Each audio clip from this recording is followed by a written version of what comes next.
Hello everyone, आज का हमारा नेक्स्ट क्वेश्चन है करंट इलेक्ट्रिसिटी चैप्टर पे।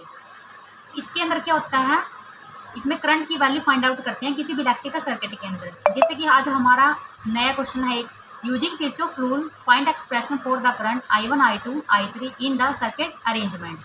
इसके अंदर क्या है, ये एक इलेक्ट्रिकल सर्किट है। इसमें हमें क्या करना है, I1 I2 और I3 की वैल्यू फाइंड आउट करनी है। ठीक है, जब भी कोई भी आप कंपटीशन एग्ज़ाम देते हो या कोई भी CBSE बोर्ड 12th का एग्ज़ाम देते हो, तो इसके अंदर कभी भी करंट की डायरेक्शन आपको गिवन नहीं मिलेगी। हमें क्या करना है, हमें अपने कुछ ट्रिक्स के साथ इसमें करंट की वैल्यू निकालनी है। और कैसे निकालते हैं एक बार देखिए ध्यान से। सबसे पहले किरचॉफ के 2 रूल हमें याद रखने हैं, करंट लॉ, सेकंड क्या है वोल्टेज लॉ। अब करंट लॉ क्या कहता है हमें कि अगर हम किसी भी जंक्शन के ऊपर सारे के सारे करंट का सम करते हैं तो वो 0 आता है। जैसे फॉर एग्जांपल मैं यहाँ पे C ले लेती हूँ। ठीक है, जंक्शन तो हमारा A भी है, D भी है, B भी है, सब है, लेकिन मैं C पे बताती हूँ आपको। जैसे मान लो इस C पॉइंट पे हमारे जितने भी करंट का सम होगा वो 0 होगा। कैसे होगा, एक पहली बात है फर्स्ट ऑफ ऑल, जैसे यहाँ पे R1 एप्सिलॉन 1 ये हमें दे रखे हैं symbol, R2 epsilon 2, R3 epsilon 3। तो इस टाइप से हमें क्या करना है, इसका मतलब ये हुआ कि यहाँ से I1 ही निकलेगा, यहाँ से क्या निकलेगा I2, यहाँ से I3। और कैसे निकलते हैं, हमेशा हमें पता है कि हमारा जब भी बैटरी होती है उससे हमारा करंट जो है पॉजिटिव से नेगेटिव की तरफ जाता है। तो यहाँ से हमारा करंट क्या निकलेगा I1, तो यहाँ से क्या निकलेगा I2। ठीक है, यहाँ से क्या निकलेगा I3। ठीक है, दैट मीन्स क्या हुआ, ये जंक्शन के ऊपर I1 यहाँ मीट करेगा, I2 यहाँ पे, I3 यहाँ पे। तो करंट जो फर्स्ट लॉ है तो वो क्या करता है, I1 I2 plus I3 equal to 0। ठीक है, सेकेंड लॉ है voltage law.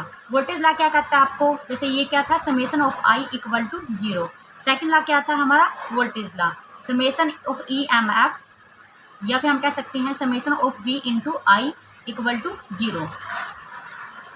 V into I, summation of EMF equal to IR, V equal to IR। हमारे पास क्या होता है, V इक्वल टू IR, यानी कि ये वोल्टेज के बराबर ही होती है EMF, क्योंकि बैटरी होती है जो वोल्टेज और EMF इक्वल ही इंपॉर्टेंस होती है इन दोनों की। ठीक है, इस सर्किट डायग्राम के अंदर।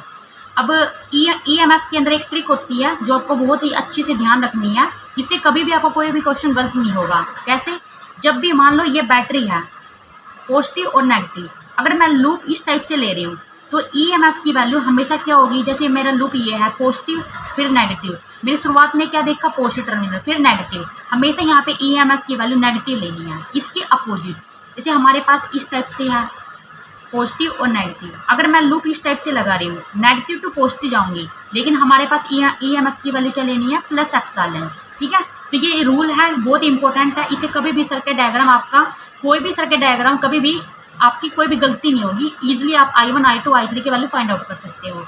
अब हम निकालते हैं इसके क्वेश्चन।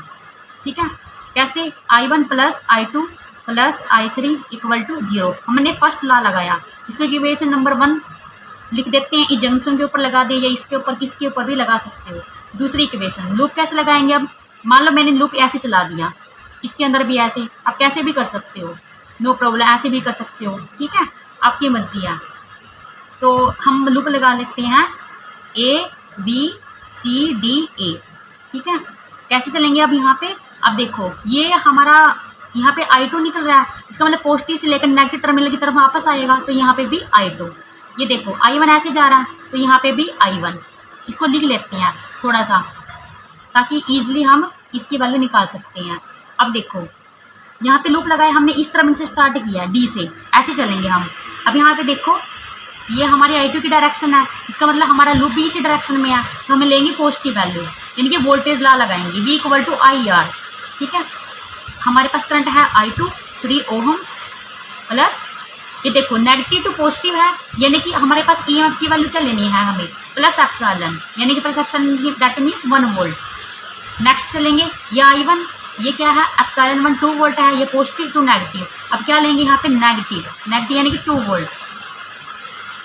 अब ये देखो ये I1 अपोजिट डायरेक्शन में है, लेकिन लूप कैसे चल रहा है, इस टाइप से, यानी कि ये अपोजिट है एक दूसरे के, तो minus I1 into 4 ohm equal to 0।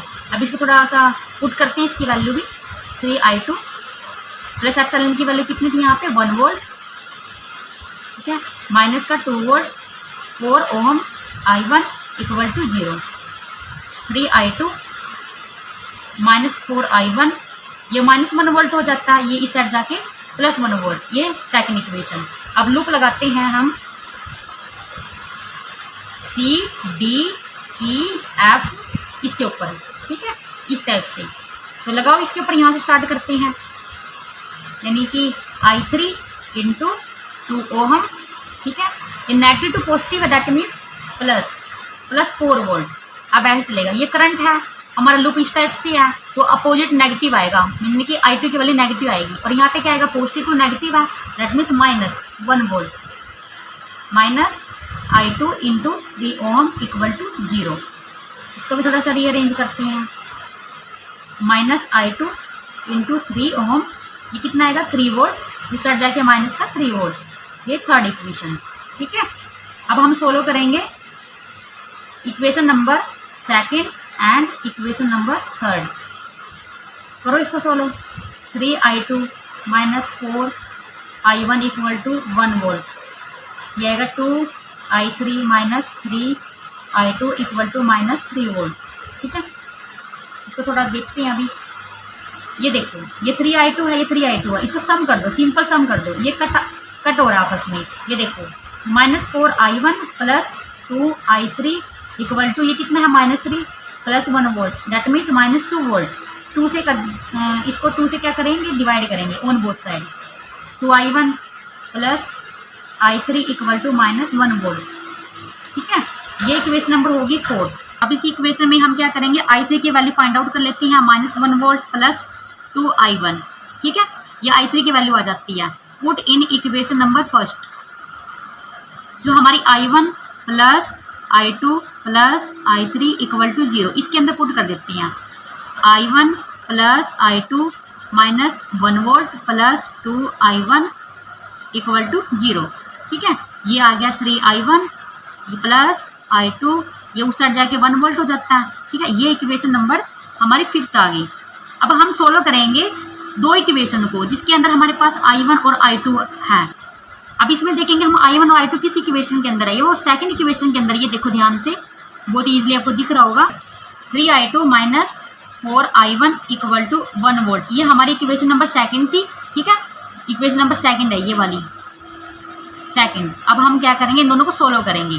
कैसे करते हैं, 3i1 + i2 equal to 1 volt, ठीक है।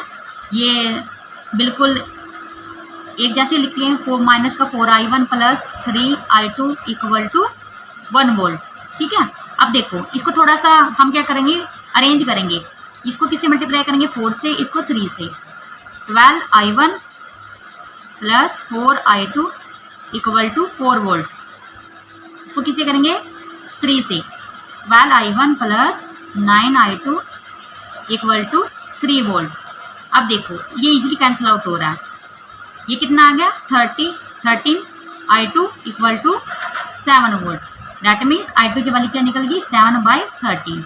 देखो, अब i2 की वैल्यू निकल गई। आप किसी भी इक्वेशन के अंदर वैल्यू पुट कर सकते हो, इसे हम इजीली किसी और अनदर करंट की वैल्यू निकाल सकते हैं। जैसे मैं इसके अंदर पुट कर देती हूँ, 3i1 + i2 equal to 1 volt, 3i1 + 7/13 equal to 1 volt, that means 3i1 equal to 1 - 7/13। यहाँ से एलसीएम लीजिए, 13 - 7, 3i1 इक्वल टू, ये कितना हो गया, 6/13, ठीक है। यहाँ से i1 की वैल्यू कितनी आ जाएगी, ये 3 से 2 कैंसिल आउट हो जाता है, 2/13, ये i1 की वैल्यू फाइंड आउट हो जाती है। अब क्या करते हैं, हम इसके अंदर, इस फर्स्ट इक्वेशन के अंदर वैल्यू पुट कर देते हैं और अनदर करंट की वैल्यू निकाल लेते हैं। अब कौन सा करंट रह गया, i3, ठीक है। i2 और i1 निकल गया ना।